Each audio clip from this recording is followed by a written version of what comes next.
السلام علیکم ګرانو کتونکو. یو له بل زده کوي د دنیا دود دی چې شاګرد نشي استاد نشي سړی. د خوشحال خان خټک شعر دی. ملګرو او ګرانو کشرانو، زه نن تاسو ته په داسې یو موضوع خبره کوم چې مخکې هم په دې یوه خبره شوې ده، خو دا د دې ډېر یو مزیدار مثال دی. سهل ممتنع.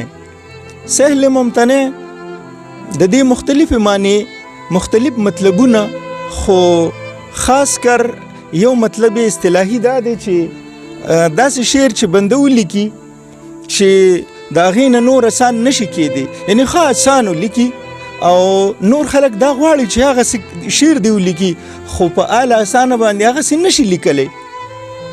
دغه مثالونه دا د سهل ممتنع وي. اوس زه د سهل ممتنع تاسو ته د مجمر صاحب د غزل صرف یو 3 شعرونه رالم او دا کشر کول ته د دې د مثال د دې دپاره بیانوم او دا ورته ښایم چې اکثر شاعران وایي چې زما شعر به، زما غزل به په دې وجه باندې ښه شي چې زه به ګران ټکي راوړم او هغه به استعمالوم نو زما غزل به ښه کېږي. نه، داسې چرم نه ده، بلکې ښه مطلب په اسانو ټکو کې بیانول، اسانه ژبه، عام فهمه او عوام فهمه لهجه او ژبه استعمالول، دا چې دي نو د دې سره د بنده شعر او لوړ فکري چې پکې وي نو دې سره شعر ښه کېږي. نو سهل ممتنع چې کوم دی نو دا د دې مثال تاسو وګورئ.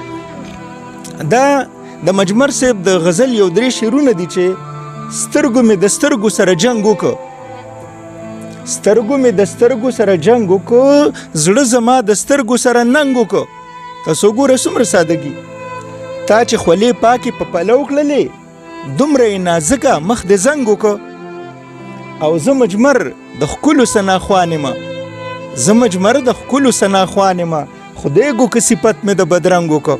وګوره څومره مزیدار مثال د سهل ممتنع، یعنی د اسان نه اسان غزل او د مزیدار نه مزیدار.